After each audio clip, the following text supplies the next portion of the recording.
So that's the other thing that we don't really acknowledge, is that if you're super smart, but you're misdirecting your intelligence, it can lead you down some very dark paths. So, conspiracy theories, sharing misinformation, climate denialism, all of these things can occur from people who say have high intelligence, but they aren't very good at appraising the evidence to hand. They don't have those critical thinking skills.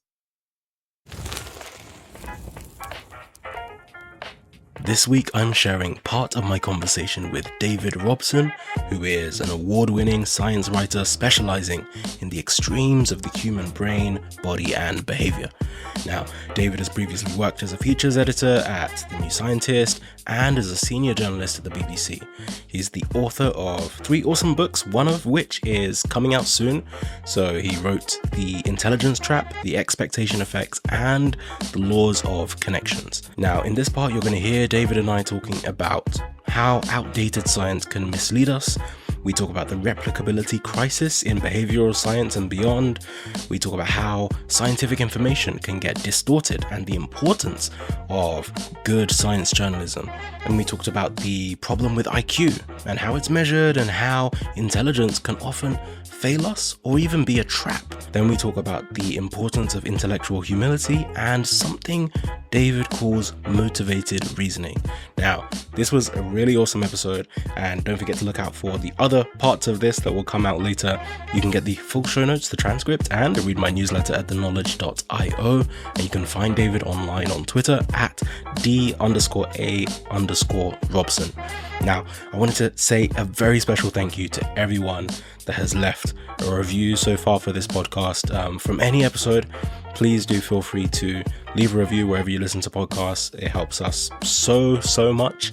But seriously, leave a review. Let me know what your favorite episode was, something that you've learned. It helps us a ton, and it means that I can keep looking for ways to improve the podcast and find even better guests. So if you love this episode, please think of one friend that might also enjoy it and share it with them.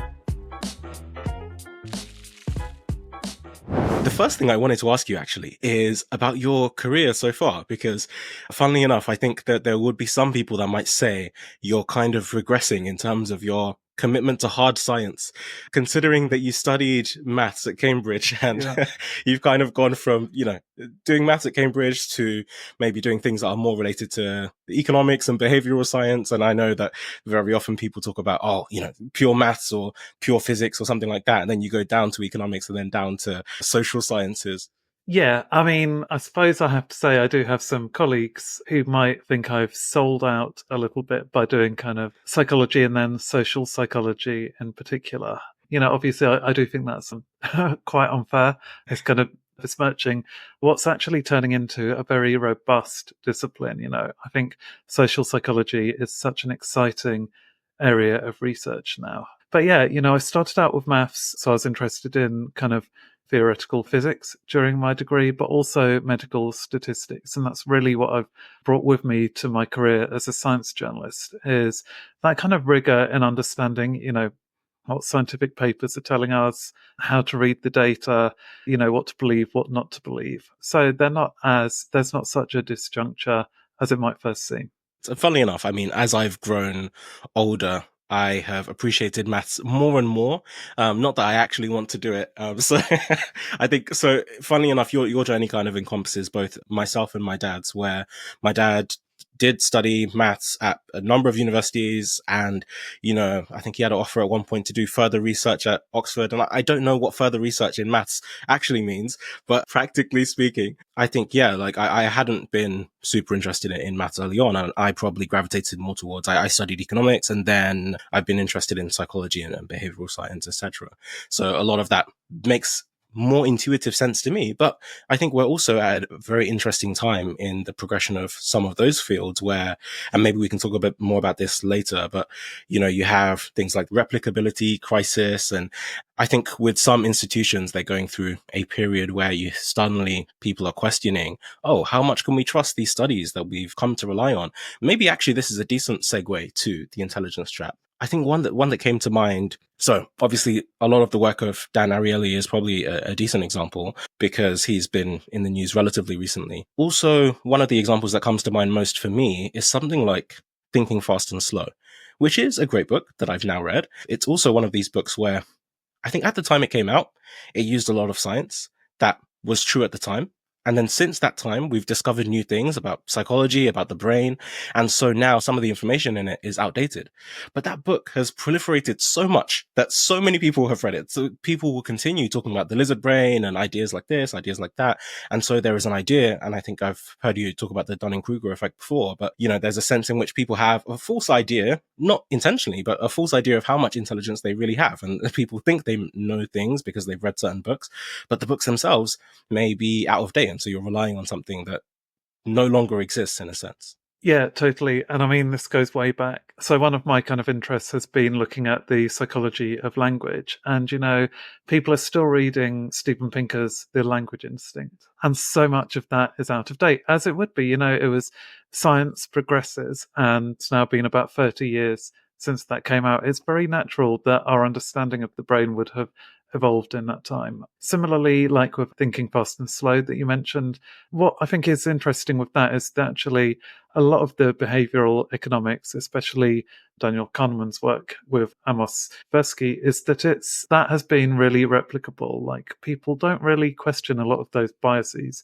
But, Daniel Kahneman didn't just rely on his own work. He also looked to work on the idea of psychological priming, for example, where, we can be kind of subconsciously nudged in one direction or another, with small changes to our environment. And that has been less well reproduced, although there's still maybe a debate over, just how dire the state of that field is. But yeah, science moves on. Books aren't often updated, and I think that's the way the publishing industry should really change. Is actually with these best-selling books, it'd be great if people could issue new editions that just kind of clarify some of those areas that haven't been so successfully reproduced, or where the kind of basic ideas have moved on. Yeah, it's a hard one actually, because funny enough, just as you were saying it, I do remember reading another article about how it's possible that the replicability crisis has been a bit overblown, because actually there were some studies that came out that seemed to disprove some of the previous studies. And then it turns out those studies themselves were bad. And so actually we've kind of come back full circle to revalidating some of the earlier work as well. And I think, like you're saying, I think that's one of the difficulty with books and studies in a sense are kind of marked by a moment in time at which they're published. And it's very difficult as ideas continue to like propagate and move through the world. It's hard to figure out when to go back and update potential beliefs or assumptions. And if you don't know that there is an update, then you don't know if you should look for it or not. Yeah, I totally agree. And yeah, like, especially, I think that's what's often neglected. Even it almost is a Dunning-Kruger effect, actually, where people might have heard of the replicability crisis and they kind of know that phrase, but they're not keeping track of it. And like you say, just because one study fails to replicate a phenomenon doesn't necessarily mean that the phenomenon doesn't exist. That study might have been badly conducted, or just through statistical fluke, it might not have produced the same results. So you actually have to repeat it again and again and again. And we do see with some phenomena, where this has happened. And actually, like you say, the original phenomenon actually is quite robust over the long term, even if there were some short term kind of wobbles in people's faith in it. There probably will never be, with any scientific idea, total 100% confidence. But the way I see this developing is that often the replications might disprove part of a theory, but not the whole of it. You might find out that some psychological effect applies in one situation, but the context really matters. And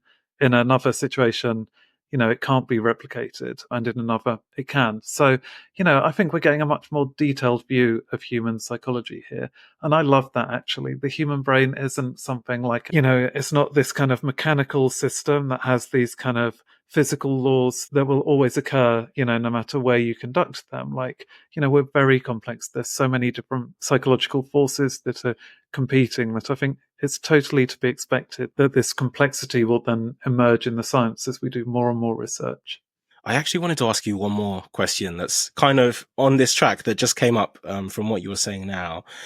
I'm interested in what your thoughts are on how good science writing works, or how we can ensure that people have the right ideas about science and what the correct science is, especially considering some of what we've just discussed, which is, I think there's two elements to it. One is that the truth is actually does change over time. Like truth is not a fixed state thing, even though, like we were just saying before, in the hard sciences, that might be the predisposition, right? Physics is true, maths is true. This is exactly what the facts are. But actually, in some of these elements of science, the truth is what we know right now. And actually, based on what we then come to know later on, that might change or tweak some of what we previously thought to be true. So I think there's that part of it. But then the other part of it is this idea, and I was writing a bit about this recently, that a lot of the information that we consume are all just different types of abstractions. And the problem with abstractions, even though they're good for communicating ideas, so an abstraction for anyone listening is essentially just a condensed version of something that is perhaps more abstract, or you're abstracting like a core truth or a core idea. And the point is, in this context, for example, the core idea, the closest you can get to the truth might be the original study. Like when I say the study, I mean the raw data itself. And then the researcher that is doing that study abstracts it one time to write the paper that describes what is in their data. But at that point, you're already trusting in the researcher to have done that data analysis well. So they are referencing the truth and they are writing their version of it. There's some stuff that they might miss out. There might be their own personal biases about what they think they should include, what they don't want to include, etc. So all of that is already at the first level. Then you go up a level and now it's being published in Science magazine or in Nature or, Scientific American.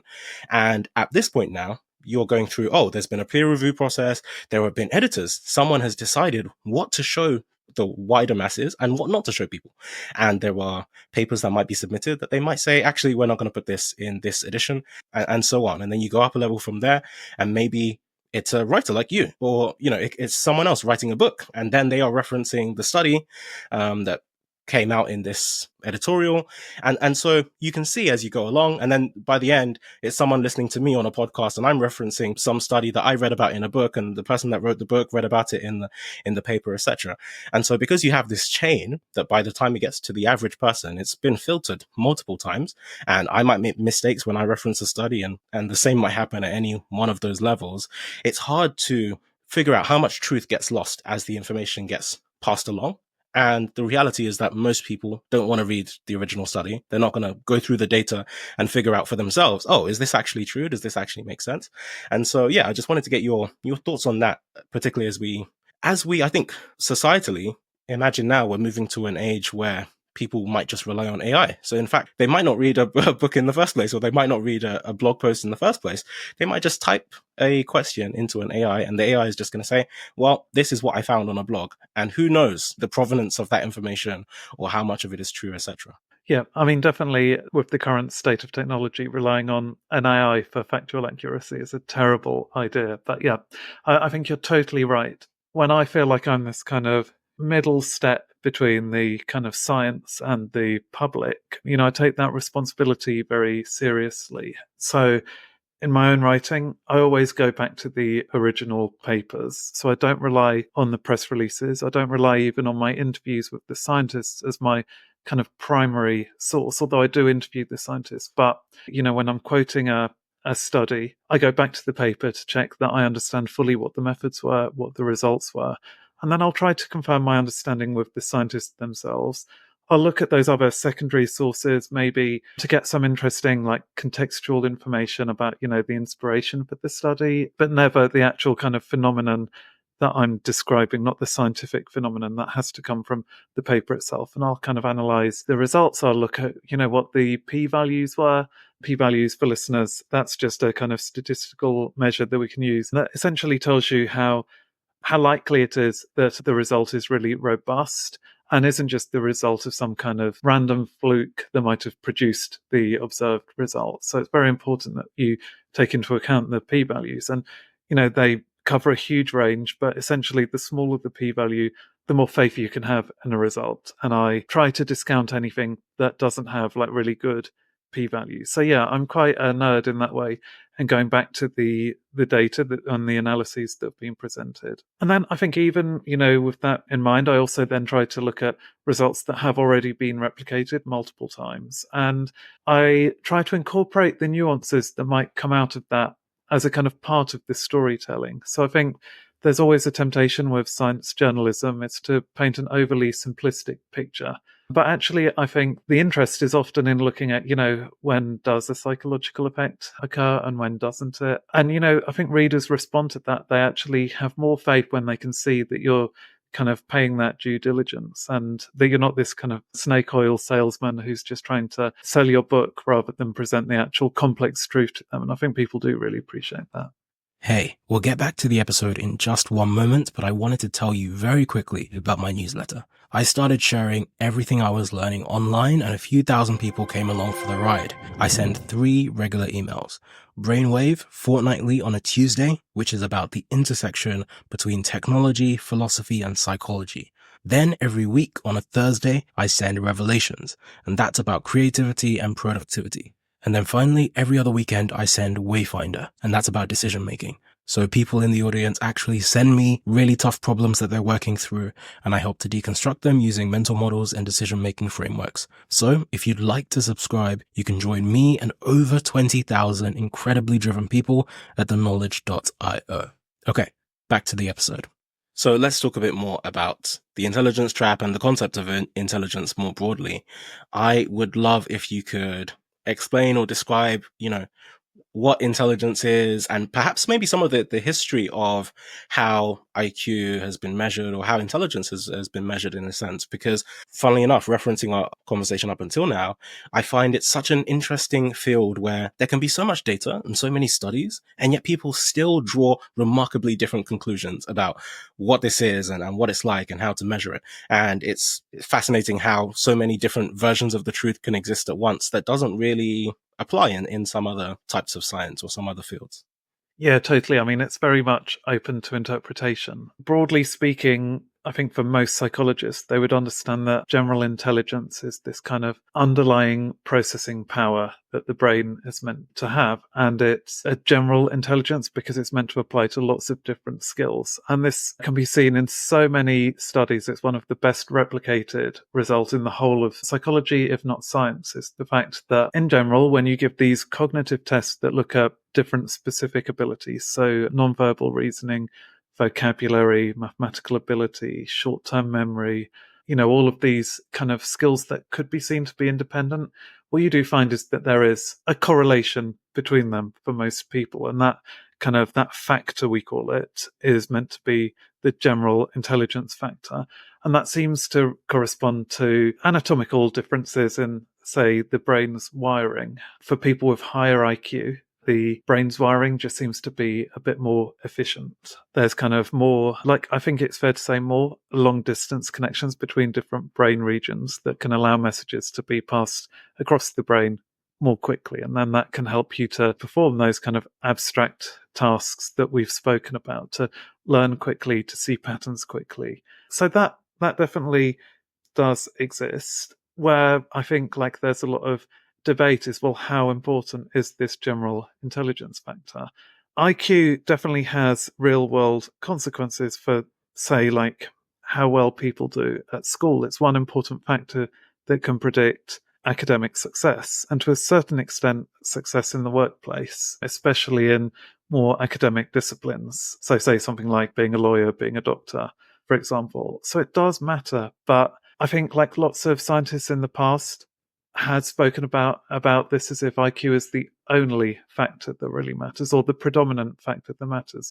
And that's where I would disagree with some of those scientists, because I think IQ is important to a certain extent, but so is grit and determination, so is curiosity, so is open-mindedness, so is critical thinking. All talents and traits that you can cultivate yourself. And if you have a high IQ, but you don't do particularly well on any of those other traits, your IQ really isn't going to be much use to you and could actually backfire. So that's the other thing that we don't really acknowledge, is that if you're super smart, but you're misdirecting your intelligence, it can lead you down some very dark paths. So, conspiracy theories, sharing misinformation, climate denialism, all of these things can occur from people who, say, have high intelligence, but they aren't very good at appraising the evidence to hand. They don't have those critical thinking skills. Yeah, sure. And this is the thing, right? General intelligence is obviously extremely important.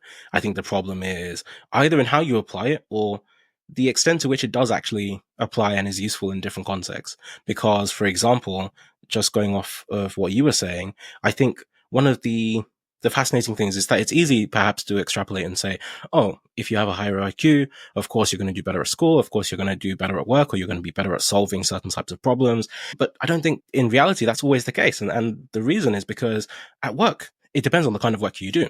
There are some people that maybe just do science or they just do physics. And the good thing about that is you can lock yourself in an office and just do work by yourself.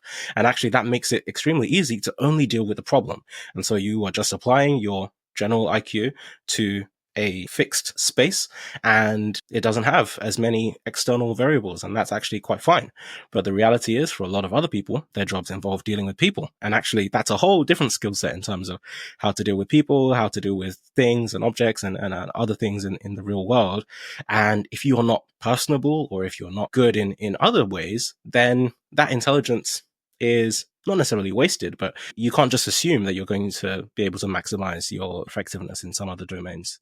Yeah, absolutely. And, this also includes skills like being able to plan. Some people, with really high IQs, they still really struggle to be able to prioritize their tasks to get done first and what can be left till later. They're not good at time management. They're not good, like you said, at motivating the people around them or getting their colleagues on board to support them in the project that they kind of want to complete. And, that's really important in lots of professions where you really do need high intelligence, but some people are just less able to do that. And I would say, even in academia, we know that there is a pretty high correlation between IQ and academic success, but it's not the whole story at all. And so there was one study that looked at compared people's IQ scores and their intellectual humility. So that is their ability to accept whether they, the limits to their knowledge and, whether they might be wrong and then whether they can correct their mistakes. Now, there wasn't a correlation between IQ and intellectual humility. So actually, you could be super smart and very humble, or super smart and not humble at all. But what they found was that actually it was the combination of the two that was an advantage. But if you had a lower IQ, but high intellectual humility, you probably still performed much better than the people with just the high IQ, but kind of middling intellectual humility. Like, it was such an advantage. It really did raise their academic results. And that's because it's so essential.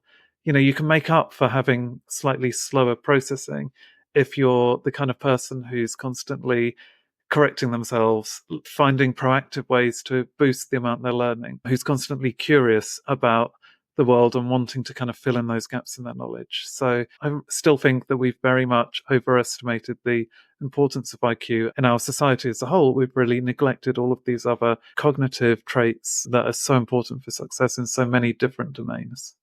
Yeah, I think you're right. And I think the interesting aspect is that I guess as humans, we naturally try to pattern match. And in reality, what makes that difficult is it's hard to distinguish which facts are generalizable and which are individual.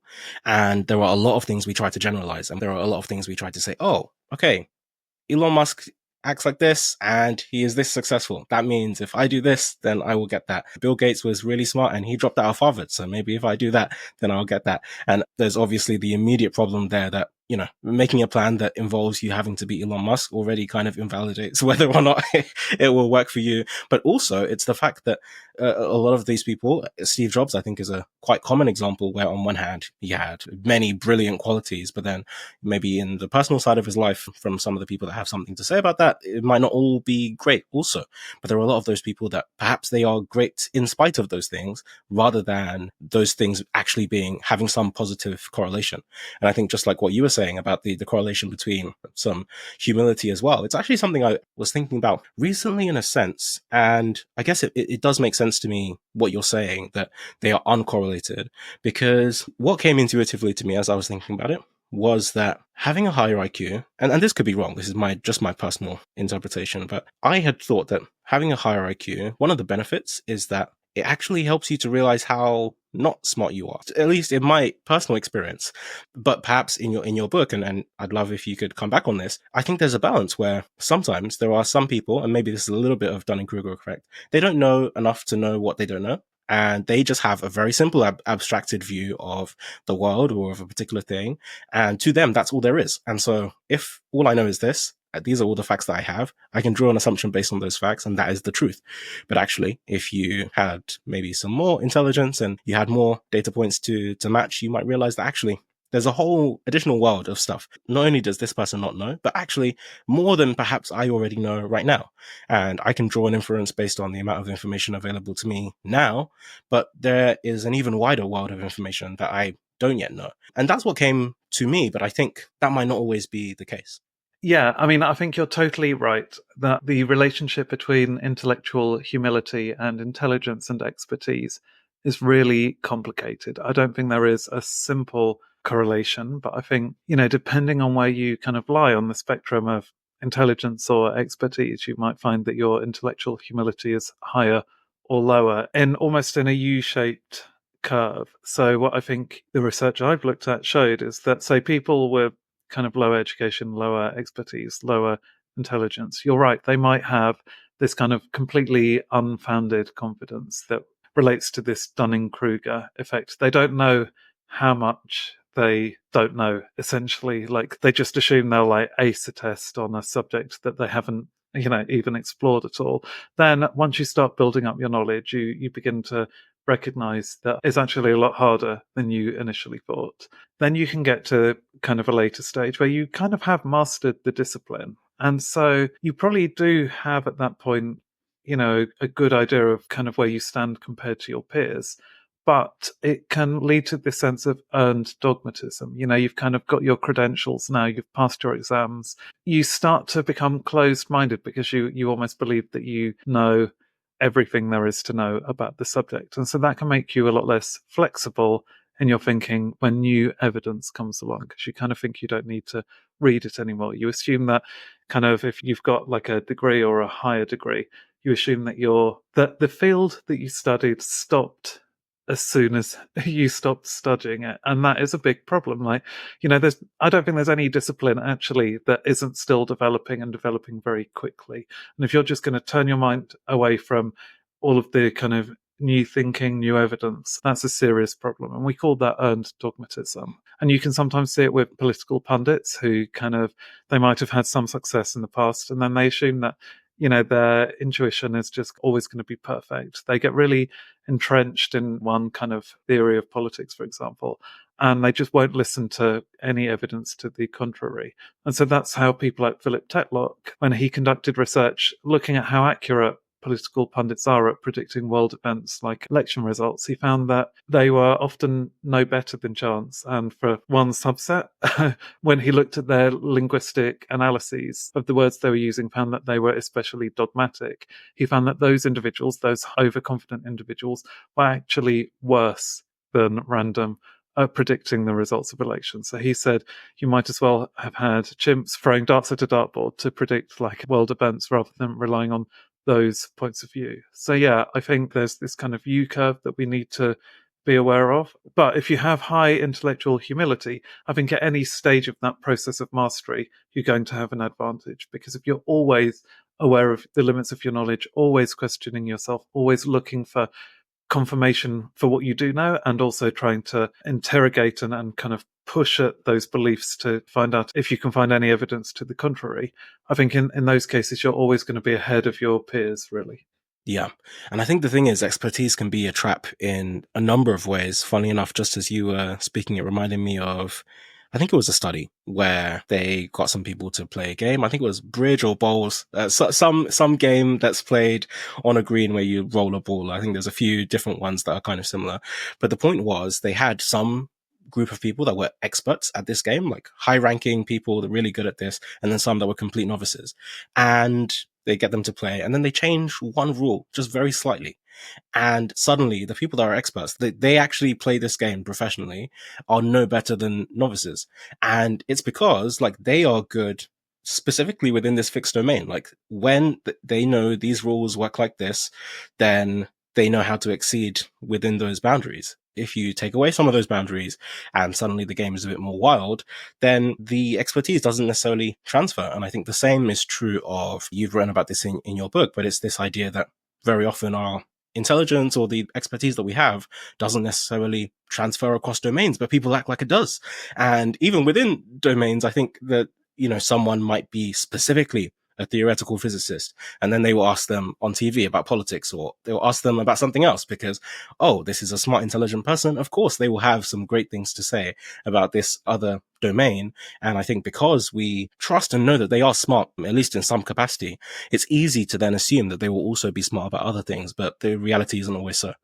No, I mean, in fact, it can be disastrous. So, there's this kind of term that I guess it's more popular among science journalists than the general public. It's called Nobel Prize Disease. And essentially, that is the fact that there's a, really huge number of Nobel Prize winners who have been the absolute top of their field, had some really crazy beliefs about things that were outside of their field. My kind of favorite example is this man called Kerry Mullis, who came up with the polymerase chain reaction, which we use in the COVID PCR tests, but which is, really fundamental to a lot of genetic testing, to constructing the human genome, to all kinds of medical diagnostics and forensic science. So there's no doubting his genius. And apparently that discovery just came to him one day while he was driving down the motorway in California. But then, you read his autobiography, and it is so bizarre. I'm not dissing people who have these beliefs, but it's not what you would expect for someone who's got a background in science. So he really believes in astrology, or believed. He died a few years ago.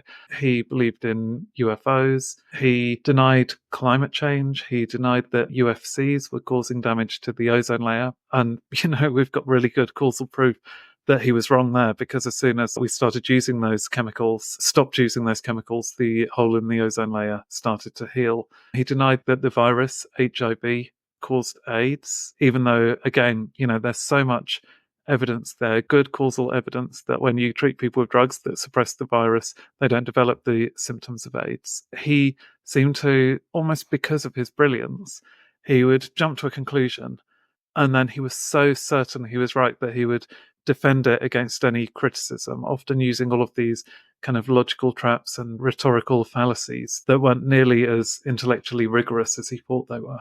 Yeah, so how exactly does this happen? Because I think you see it in a number of different cases, this idea that people that are extremely smart can also do things that are extremely stupid. And they are equally capable of making some really dumb mistakes, or something that might seem dumb to someone else, or errors that might seem very obvious to someone else who might actually not have that same level of intelligence. I was going to use Elon Musk as an example again, but people are going to think that I hate him or something. But I think, but in a similar way, right? He is someone that is obviously extremely intelligent, but then you could ask questions about his purchase of Twitter and his views on some certain things that don't always seem extremely consistent.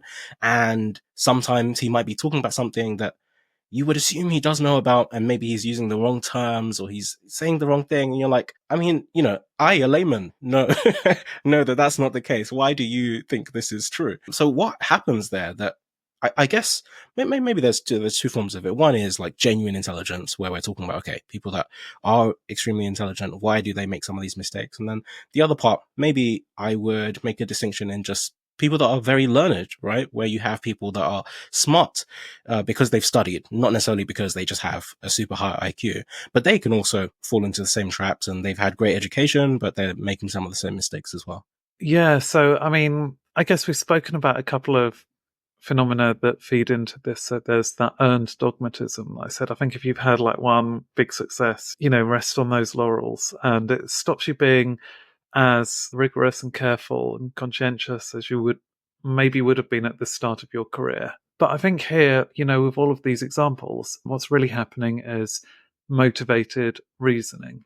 And so the idea there is that, we often come up with our kind of beliefs often intuitively. We just have a hunch that something is right, or we're invested in it in some way. It could be something that our parents taught us. It could be, and we don't want to disappoint them. It could just be that we have said something stupid and then we knuckle down because we don't want to admit that we made a mistake. For whatever the reason, once we become emotionally invested in an idea, that can really damage our critical thinking capacity. So if we were being totally logical, totally rational, we'd always have an open mind to weigh up the different pieces of evidence that come our way and treat each piece of evidence the same. We would not care about which side of the debate it kind of falls in. We would just appraise it on its merits. So, how good is the source? How rigorous was that study? How well argued and logical is the argument to kind of come to that conclusion of that report or whatever we're reading? We should treat all evidence with the same criteria. But what happens when we're applying motivated reasoning, because we have this kind of emotional investment in the idea, is that we just stop looking at evidence in that even-handed way. So we start accepting evidence that is, really, really poor, and we turn our intelligence not into this kind of truth-finding machine, but we turn it into this kind of justification machine. So we'll accept that really bad evidence and try to defend it and justify it.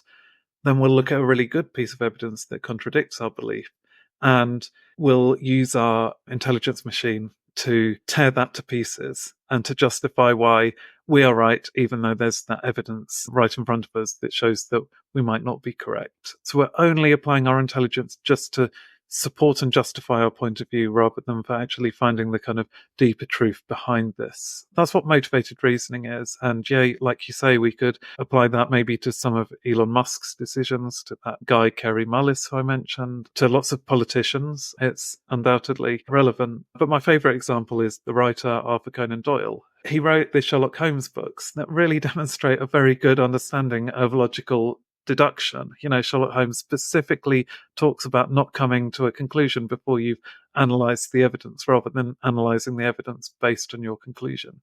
But in his private life, he just didn't seem to apply that at all. So he visited a lot of fraudulent mediums, gave a lot of his money to kind of spiritualism, even when all of his friends were telling him how these people were kind of constructing their shows, despite not having any paranormal abilities. He fell for this crazy hoax where these schoolgirls created these photos of alleged, his books, the Sherlock Holmes books really show us that he had this amazing understanding of logical deduction. It's almost like a guidebook to how to be a rational thinker. But in his private life, Arthur Conan Doyle was really illogical about, quite a few issues. He had this kind of huge faith in spiritualism that led him to throw loads of money at these kind of mediums who were basically committing fraud. And, his friends were trying to persuade him how they were telling him how they were performing their tricks. And, it was definitely a hoax. The same with when he fell for this Cottingley fairies hoax, when these schoolgirls claimed to have photographed fairies at the bottom of their garden. You could see the photos were kind of smart, but they weren't especially convincing. Like, you could see where they'd stuck the pins. And, again, his friends tried to tell him, don't make a fool of yourself here. But he didn't listen to them. And he just used his knowledge and intelligence to just justify those beliefs. He was drawing on the new theories of electromagnetism to try to justify, why the fairies could be seen in some cases by these girls, but not in others, even though scientifically it just didn't make sense what he was saying. He had this kind of furious argument with illusionist Harry Houdini, who, really kindly, I think, tried to explain to him how stage magic works and why these mediums were just doing exactly the same things as what he was doing in his shows. Arthur Conan Doyle didn't just disbelieve Houdini, but he actually claimed that he must be a fairy being himself, and was trying to cover his tracks. He was really a very creative person, but that creativity he was just pouring into this justification, and he ended up fooling himself, not many other people, but he was fooling himself in all of these. So that's an example of motivated reasoning. For some reason, maybe it's to do with the death of his child, and he wanted to believe that there was an afterlife where he would be able to meet that child again. He was so emotionally attached to these ideas that he failed to use his own powers of deduction to kind of see the truth there, even when everyone around him could do. Thank you so much for tuning in. Please do stay tuned for more. Don't forget to rate, review, and subscribe. It really helps the podcast. And follow me on Twitter. Feel free to shoot me any thoughts. See you next time.